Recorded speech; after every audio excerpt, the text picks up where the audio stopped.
जय हिंद दोस्तों। आज एमपी पटवारी के बारे में थोड़ा सा मैं बात कर लेता हूं, क्योंकि बहुत सारे दोस्त हमारे कमेंट किए थे कि एमपी पटवारी के बारे में आप भी एक वीडियो बनाओ। कम से कम जो है तो चीज़ों को आप भी बताइए कि आखिर घोटाला में क्या है, आपका क्या इसमें जो है तो चीज़ों को आप भी एक प्रकार से बताइए। तो देखिए, एमपी पटवारी में अगर मैं बात करूँ तो ये जो भी चीज़ें अभी चल रही है, इसका मतलब ये है कि इसमें जम के घोटाला हुआ है। सबसे बड़ी बात तो कारण यही मान लो, जो भी एक समझदार व्यक्ति है उसको तो ये समझ लेना चाहिए कि जब आप एमपी पटवारी के लिए इतना ज़्यादा मतलब जल्दीबाजी करते हो, आप एमपी पुलिस का अभी तक रिजल्ट नहीं दे के मतलब दिए हो, प्लस सभी चीज़ों को आपने डिले इतना किया है, लेकिन एमपी पटवारी का आपने सबसे पहले रिजल्ट दिया। वहाँ पर देखोगे कि जब शुरुआत में भी रिजल्ट आया था, उसके बाद कोई भी रिजल्ट नहीं आया। मतलब ये चीज़ें ऐसी लग रही है जैसे कोई भी मतलब सुनियोजित तरीके से ये सब चीज़ किया जाए, मतलब एज ए प्लान ये सब चीज़ें किया जा रहा है कि हमें इस तरह से करना है। आप पेपर में अखबार में बोलते हो कि हमें जो है तो अब ज्वाइनिंग देंगे, इसके बाद आप डॉक्यूमेंट वेरिफिकेशन करवा लेते हो। यहाँ पर बच्चे लगातार आंदोलन कर रहे हैं, वहाँ पर आप जो तो 27% डायरेक्ट आरक्षण दे रहे हो,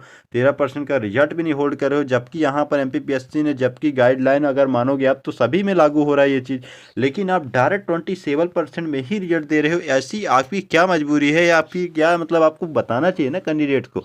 जब यहाँ पर कैंडिडेट्स की सिंपल मांग है कि आप देखोगे कि यूपी पुलिस में जो भी अभी हुआ है, वहाँ पर आंदोलन हुआ लगातार, तो चीज़ों को डायरेक्ट बोल दिया गया कि हम दोबारा एग्जाम करवाएंगे, हमें कोई रिस्क नहीं लेना है, वो भी 6 महीने का टाइम दे दिया गया। तो आपको री एग्जाम कराने में आखिर तकलीफ क्या है? सबसे बड़ी बात तो ये, आपको री एग्जाम कराने में थोड़ा सा ये है कि एक्सपेंस बढ़ जाएगा। बट एक्सपेंस बढ़ जाएगा तो आप कैंडिडेट से डायरेक्ट डिमांड कर सकते हो कि आप हमें 200 500 जो भी है अपने हिसाब से आप बात करके वापस से फॉर्म भरवा सकते हो। भाई आप डायरेक्ट बोलो ना, आप भी अपनी मांग रख सकते हो। तो आखिर आपको रिस्पॉन्स दिक्कत क्या है? अगर जम के घोटाला नहीं हुआ है तो आपको ये सब चीज़ें तुरंत कर देना चाहिए। सबसे बड़ा प्रूफ यही होता है, अगर चोर को आप चोर बोलोगे तो वो कभी नहीं बोलता है कि हम चोर हैं, ये आप मान के चलो। लेकिन जब उसको तरीके से किया जाता है तो सभी चीज़ें सामने आ जाती है। तो कहीं ना कहीं जो भी आप ये कर रहे हो, जो भी आंदोलन कर रहे हैं लगातार, जो हमारे साथी लोग हैं, चौहान सर है, यहाँ पर सभी लोग यहाँ पर आंदोलन में शामिल हो रहे हैं, तो आप लोग आखिर क्यों ऐसा कर रहे हो? क्योंकि आप पुलिस बल का जोर दिखा के ये सब करके आप खुद ही अपनी सच्चाई बयां कर रहे हो। आप जांच रिपोर्ट पब्लिश नहीं कर रहे हो। एक कैंडिडेट्स को आप बुलाते हो जहां पर आप बोलते हो केवल आप अपने से मतलब रखो।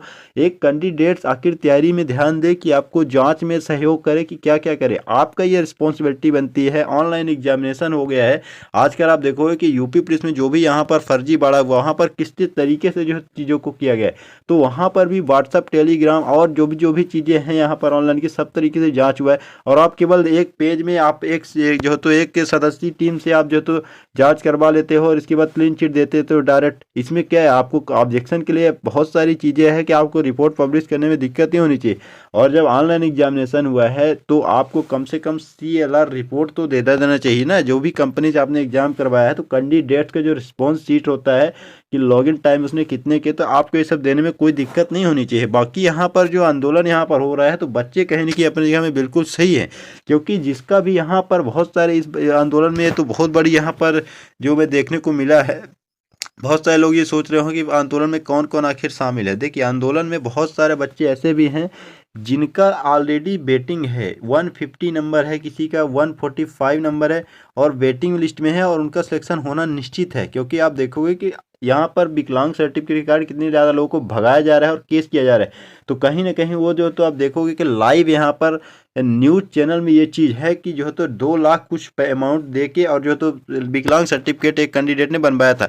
तो अभी अगर एक आदमी का पता चल गया तो ऐसा थोड़ी है कि तालाब में केवल एक ही जो है तो चीज़ें के है। मतलब कहीं ना कहीं बहुत बड़े लेवल में ये चीज़ हुई है, इसीलिए इतना ज़्यादा जल्दीबाजी किया जा रहा है। बाकी का तो आप ज्वाइनिंग, आप रिजल्ट भी दे दिए हो, लेकिन किसी का ज्वाइनिंग का रहता पता नहीं, लेकिन आप इसका कितना जल्दी ज्वाइनिंग दे रहे हो। तो ऐसा क्यों कर रहे हो भाई? बच्चों के साथ ऐसा नहीं होना चाहिए, आपको री एग्जाम करवा लेना चाहिए। और सबसे बड़ी बात ये, अगर आपको ऐसा लगता है कि खर्चा बढ़ जाएगा तो आपको डायरेक्ट ये चीज़ें जो है तो ऑफिशियल बोल देना चाहिए कि हमें इतना वापस से हम फॉर्म भरवाएंगे या हम ये सब करेंगे, तो आपको जो है तो पेमेंट इतना करना पड़ेगा। तो कहीं ना कहीं बच्चा झेलेगा, कर्ज लेकर झेलेगा, लेकिन कहीं ना कहीं एडजस्ट कर देगा।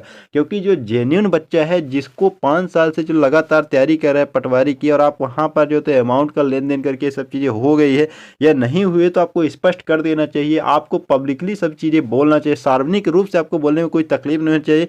और सबसे बड़ी बात है कि अगर आप साफ हो तो आपको एज ए प्रूफ सब कुछ होना चाहिए, क्योंकि आप जो भी अभी तक जो भी आपने किया है वो आपके खिलाफ ही जा रहा है, क्योंकि आपने कोई एक बच्चा बता रहा था कि मतलब मैं सिलेक्ट हूँ और मैं जो तो वहाँ पर जांच कराने में जो तो मेरे को बोला गया था तो मैं गया था वहाँ पर, तो उनको एक ऐसा लिफाफा वापस से पकड़ा दिया गया कि उसमें कोई ना तो सील है ना साइन है। अगर आप वो कहीं जाता है कोर्ट में भी जाते हैं तो उनको बोल दिया जाएगा कि आप नहीं गए थे यहाँ पर, ये तो कागज ऐसे कोई भी लिख देगा। तो इस तरह से जांच होती है क्या? इतने बड़े लेवल में धांधली का, इतना बड़े जो है तो आराम से जांच आपने कर लिया सोए हुए कि कैसे जांच किया है आपने एक सदस्यीय टीम से। और सबसे बड़ी बात यह है कि जमकर धांधली में ऐसा चीज़ें नहीं है, इसमें टेक्निकल रूप से चीज़ों को धांधली किया गया है ताकि यहाँ पर समझने में भी बहुत सारे लोगों की हवा पसीने छूट जाएंगे। तो पटवारी भर्ती में आपको तुरंत निरस्त कर देना चाहिए और आपको जो ज्वाइनिंग कितनी जल्दी है उसको जो है तो वापस से पेपर करवा के और तुरंत आपको 2 से 3 महीने के अंदर ये चीज़ें संभव हो सकती है। बाकी रही बात की जो है तो हमारा ये होगा वो होगा, तो ऐसा कुछ भी नहीं है, क्योंकि यहाँ पर जो भी अगर आप सही हो तो कोई इसमें दिक्कत नहीं है। आप जो तो पटवारी जो भर्ती है उनकी मांग कर लेना चाहिए, मैं तो यही बोलूँगा। और अंतिम मौका, अंतिम लड़ाई, हाँ लड़ेंगे और जीतेंगे। यहाँ पर सबसे बड़ी बहुत सारी मांगे की गई है, जो मांगे का मैं यहाँ पर चीज़ों को बता देता हूँ आपको। देखिए, सबसे पहले तो आप ये मान के चलो कि पटवारी भर्ती फर्जी नियुक्ति प्रक्रिया रद्द की जाए। ये मेन मांगे है जो कि बिल्कुल सही है। पटवारी घोटाले की जांच रिपोर्ट सार्वजनिक किया जाए। भाई साहब, ये तो आप मान के चलो कि ये कोर्ट में भी अगर मामला जाता है तो आप किस आधार पर जाओगे? अगर आपके पास रिपोर्ट ही नहीं है, जांच रिपोर्ट में आखिर आपने क्या क्या किया, कहाँ कहाँ की आपने वीडियोग्राफी चेक की, कौन से कैंडिडेट से आपने बात किया, क्या बात किया आपने, ऑफलाइन जांच किया, ऑनलाइन किया, किस तरह से आपने जांच किया, और आपको एकदम पूरा 100% कन्फर्म हो गया, क्लीन चिट दे दिया आपने कि बिल्कुल भी फर्जी बड़ा नहीं है। जबकि यहाँ पर न्यूज़पेपर में टॉपर को राजधानी नहीं पता है, नर्मदा नदी के बारे में पता नहीं, और वो रुक के बोल रहा है कि रुक के मैं करूँगा। तो ये सब चीज़ें एक टॉपर से आप एक्सपेक्ट करते हो जो टॉप 10 में आएगा, वो क्या वो ये सब बोलेगा? वो चूतिया है क्या कि मतलब टॉप 10 में जाके रुक के करने का बोले? भाई टॉपर जो टॉप 10 में आएगा वो हवा निकाल देगा न्यूज़ चैनल वालों को, उसको नॉर्मल समझने की कोशिश मत करना। तो यहाँ पर जम के नहीं, महा घोटाला एक प्रकार से अगर देखने को, अगर आप जांच सही तरीके से कराते हो तो ये चीज़ें देखने को मिल जाएगी। तो पटवारी परीक्षक घोटाले की जांच नए सिरे से मध्य प्रदेश के मुख्य न्यायाधीश की निगरानी में एसआईटी का गठन करके एवं दोषियों को कड़ी से कड़ी सजा दी। दोषियों को मैं तो बोलता हूँ कि उनको हालत खराब कर दिया जाए, उनकी ऐसी जो है 7 पुश्ते याद करें कि उनको दोबारा ऐसा कुछ लेन देन करना है। तो पटवारी परीक्षा में लगभग 50% फर्जी बाढ़, इसलिए परीक्षा को रद्द करके 6 माह के अंदर परीक्षा का पुनः आयोजन किया जाए।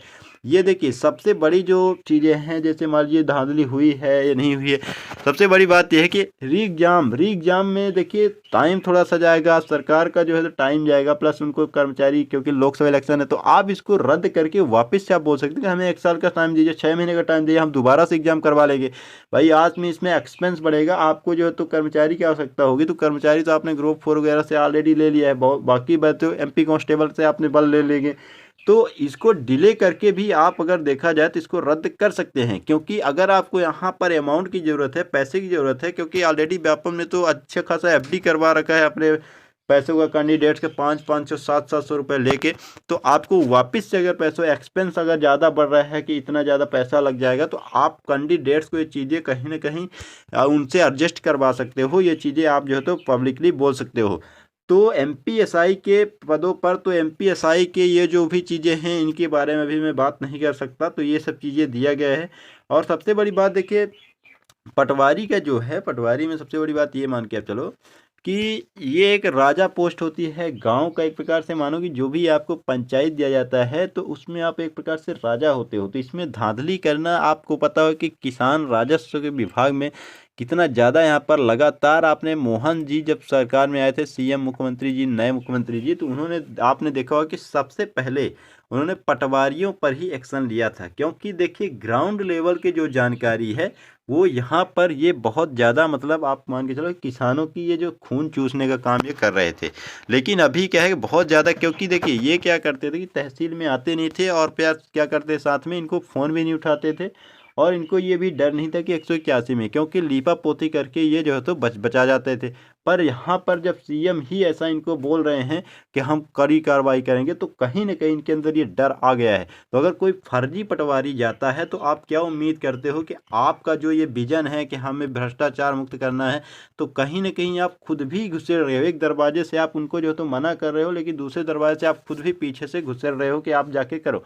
तो आपको यहाँ पर सख्त से सख्त कार्रवाई इनके खिलाफ करके और वापस से एग्जाम करवा लेना चाहिए। कोई इसमें दिक्कत नहीं है। जो सिलेक्ट पटवारी हैं उनको थोड़ा सा ये है। देखिए जो एक कैंडिडेट्स का सबसे पहले तो बड़ी बात यहाँ पर ये है कि सरकार ने हमें दो खेमों में बांट दिया है। देखिए सरकार हमें अब आपस में ही लड़वाने की कोशिश कर रही थी है। कारण ये है कि जो सिलेक्ट हुए हैं उनके दिल में अच्छा खासा मतलब मान के वो तो कहीं बहुत सारी संख्या ऐसी है जो सिलेक्ट हैं, वो ये मना रहे होंगे कि ये भर्ती कैंसिल ना हो। ठीक है, तो भले ही वो जेन्युइन कैंडिडेट हों, लेकिन देखिए थोड़ा सा आपको साहस दिखाना पड़ेगा। अगर आपने हो तो अच्छे के, ऐसा नहीं है कि आप 150 नंबर लाए हो, टॉपर बने हो या आपका सिलेक्शन हो गया तो अब अगली बार नहीं होगा, ऐसा कुछ भी नहीं है। आप थोड़ा सा मेहनत और करना पड़ेगा, लेकिन आप सिलेक्ट हो जाओगे।